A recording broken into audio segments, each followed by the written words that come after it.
University మంచి భవిష్యత్తు కోసం తెలుగు విద్యార్థులు ఇష్టపడే యూనివర్సిటీ. కాల్ 9059052378 9059052379.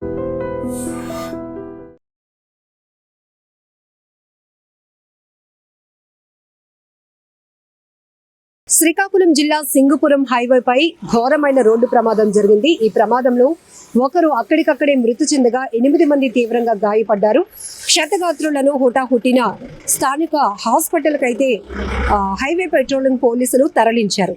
అయితే ఒడిశాలోని కోరాపుట్ నుండి బరంపురం వైపు వెళ్తున్నటువంటి ప్రైవేటు ట్రావెల్ బస్సు, అందులో 35 మంది ప్రయాణిస్తున్నారు. ఈ బస్సు ముందు వెళ్తున్నటువంటి లారీని బలంగా ఢీకొట్టడంతో ఆ బస్సులో ప్రయాణిస్తున్నటువంటి 8 మందికి తీవ్రమైనటువంటి గాయాలయ్యాయి. హైవే పెట్రోలింగ్ పోలీసులు సంఘటనా స్థలానికి చేరుకొని రెస్క్యూ చేసి బస్సు ఫ్రంట్ భాగం అంతా కూడా పూర్తిగా నుజ్జునుజ్జైంది. అలానే ముందు వెళ్తున్న లారీని ఏదైతే బస్ ఢీకొట్టిందో లారీ కూడా పూర్తిగా ధ్వంసమైనటువంటి పరిస్థితి. అయితే ఈ బస్సులో ఇరుక్కున్నటువంటి తీవ్రంగా గాయపడిన క్షతగాత్రులను రెస్క్యూ చేసి తరలిస్తున్న టైంలో వెనుక నుంచి, అంటే హైవేపై ప్రమాదం జరిగింది కాబట్టి అటుగా వెళ్తున్నటువంటి గ్రానైట్ తరలిస్తున్న లారీ సడన్గా బ్రేక్ వేసింది. ఎందుకంటే అక్కడ రెస్క్యూ జరుగుతుంది, ఏదో రోడ్డు ప్రమాదం జరిగిందని. ఈ గ్రానైట్తో వెళ్తున్న లారీ ఏదైతే ఉందో లారీ డ్రైవర్ సడన్ బ్రేక్ వేయటంతో ఆ లారీపై ఉన్నటువంటి పెద్ద పెద్ద గ్రానైట్ రాళ్ళు వచ్చి అదే లారీ పైన డ్రైవర్ క్యాబిన్ పైన పడటంతో పూర్తిగా నుజ్జైంది. అందులో ఆ డ్రైవర్ అయితే అక్కడికక్కడే ప్రాణాలు విడిచాడు.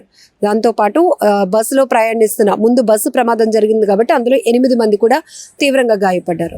ఈ ఘటన ఎంత దురదృష్టకరం అంటే, ఏదైతే ఈ ముందు వెళ్తున్నటువంటి లారీని బస్సు ఢీకొన్న ఘటనలో మాత్రం మృతులు ఎవరు లేకపోవడం చాలా గొప్ప విషయం. ఎందుకంటే దేవుడి దయ వల్ల అది పెద్ద యాక్సిడెంట్ అయినప్పటికీ కూడా ఎవరు ప్రాణాలు పోగొట్టుకోలేదు. కానీ ఆ ప్రమాదాన్ని చూసి సడన్ బ్రేక్ వేసినటువంటి లారీ మాత్రం గ్రానైట్తో వెళ్తోంది.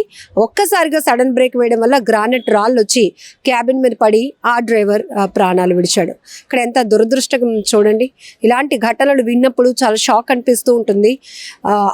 ఆ లారీ ప్రమాదం జరిగిన తర్వాత ఇంకా వెనుకపై హైవేపై ఒక్కటికొకటి వెనుక వస్తూ ఉంటాయి కాబట్టి ప్రమాదం చూసి బ్రేక్ వేసిన ఇంకో లారీ కూడా కొంత డ్యామేజ్ అయింది.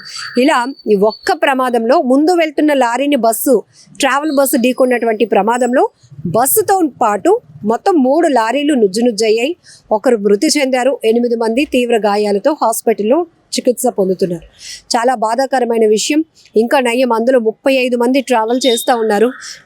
ప్రైవేట్ బస్సులు కొంత స్పీడ్ కంట్రోల్ అనేది తగ్గించుకోవాల్సిన అవసరం ఉంది. హైవే పైన చాలా స్పీడ్గా వెళ్తూ ఉంటాయి. ఒకవేళ ముందు కానీ పక్క కానీ వెనకాతలు వచ్చేవాళ్ళు సడన్గా ఎలాంటి సిచ్యువేషన్లో ప్రమాదాలు జరుగుతాయో కూడా ఊహించలేం. ఇలా సడన్ బ్రేక్ వేసి కూడా ఒక వ్యక్తి ప్రాణాలు కోల్పోయాడంటే ఎంత బాధాకరమైన విషయం కూడా మనం అర్థం చేసుకోవచ్చు. రోడ్డు ప్రమాదాలు అయితే మాత్రం చాలామంది విలువైన ప్రాణాలు పోగొట్టుకుంటున్నారు. కొన్ని కుటుంబాలు రోడ్డు పాలైపోతూ ఉన్నాయి. ఎందుకంటే అప్పటి వరకు కొన్ని గంటల్లో, నిమిషాల్లో, క్షణాల్లో ఇంటికి వెళ్ళిపోవాల్సిన వాళ్ళు కూడా రోడ్డుపైనే ప్రమాదానికి గురై ప్రాణాలు కోల్పోతున్నటువంటి పరిస్థితులు మనం చూస్తూ ఉన్నాం. ఈ మధ్య కాలంలో ఎక్కువగా రోడ్ యాక్సిడెంట్స్ అనేవి జరగటం, అందులో ప్రాణాలు పోగొట్టుకుంటూ ఉండటం, కొన్ని సెల్ఫ్ యాక్సిడెంట్స్ జరుగుతున్నాయి.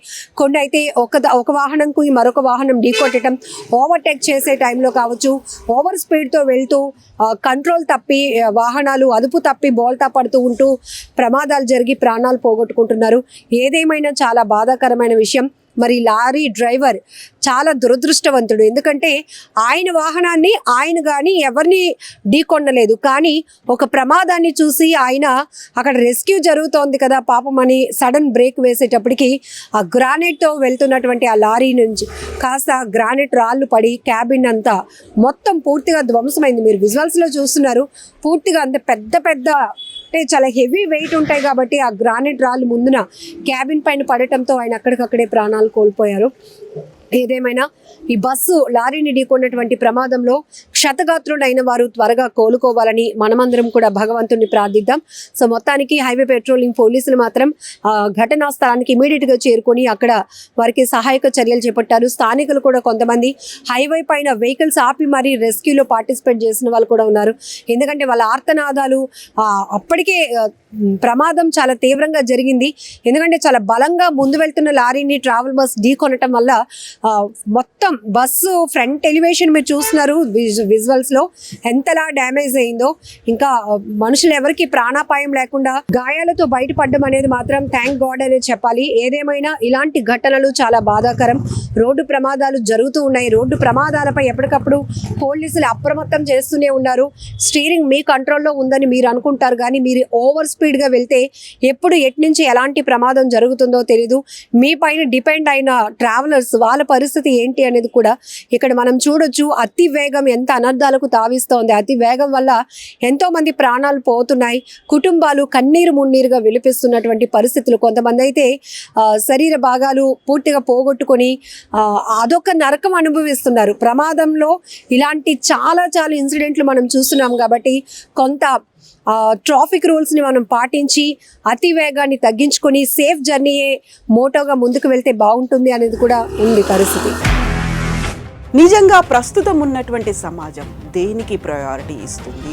ఆర్థిక సంబంధాల చుట్టూ మాత్రమే తిరుగుతోంది. మళ్ళీ ఎన్నికలంగానే చాలా విరక్తి కలుగుతాను. మంచి అనిపిస్తుంది కదా, లేడీస్ కూడా ఛాలెంజింగ్ జాబ్స్ చేసినప్పుడు చాలా బాగుంటది. ట్రాఫిక్ అసిస్టెంట్స్ గా నియమించిన ట్రాన్స్జెండర్స్ అందరితో సాల్యూట్ చేయించుకుంటున్నారు. ఫుడ్ డెలివరీ ఇవ్వటానికి వెళ్ళినటువంటి డెలివరీ బాయ్ అనిల్ పై కళ్ళ ముందు